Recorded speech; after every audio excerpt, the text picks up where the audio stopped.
बिहार की राजनीति में असदुद्दीन ओवैसी की पार्टी एआईएमआईएम का 5 सीटें जीतना एक साधारण घटना नहीं है। सीमांचल के मुस्लिम बहुल इलाकों जोकीहाट, अमौर, बहादुरगंज, बैसी और कोचाधामन में मिली यह सफलता राज्य की सियासत में एक नए दौर की शुरुआत का संकेत देती है। लंबे समय से इन इलाकों में मुसलमानों की राजनीतिक नुमाइंदगी पारंपरिक दलों, खासकर आरजेडी और कांग्रेस के हाथ में रही। लेकिन इस बार मतदाताओं ने नए विकल्प पर भरोसा दिखाया और यह बदलाव सिर्फ सीटों का नहीं, मानसिकता का भी है। एआईएमआईएम की यह जीत बताती है कि सीमांचल के मतदाता अब पहचान, स्थानीय मुद्दों और सीधी हिस्सेदारी की राजनीति को ज्यादा गंभीरता से देख रहे हैं। वे चाहते हैं कि उनकी आवाज सिर्फ चुनावी भाषणों में नहीं, बल्कि विधानसभा और जमीनी स्तर पर वास्तविक कामकाज में दिखाई दे। यही वजह है कि ओवैसी की पार्टी, जिसकी छवि सीधे बोलने वाली और प्रतिनिधित्व की बात करने वाली रही है, वहां जगह बनाने में सफल रही। इस नतीजे का असर आरजेडी और अन्य सेकुलर दलों पर सीधा पड़ता है।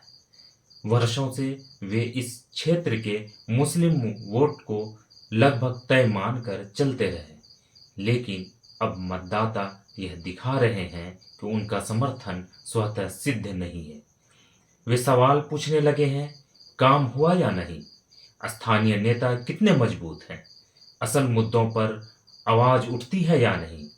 यह बदलाव एक चेतावनी है कि राजनीतिक वफादारी अस्थायी नहीं होती, उसे लगातार काम, संवाद और नेतृत्व से बनाए रखना पड़ता है। क्या बिहार के मुसलमान अब हिस्सेदारी की राजनीति की ओर बढ़ रहे हैं? सीमांचल में तो इसका स्पष्ट संकेत दिख रहा है।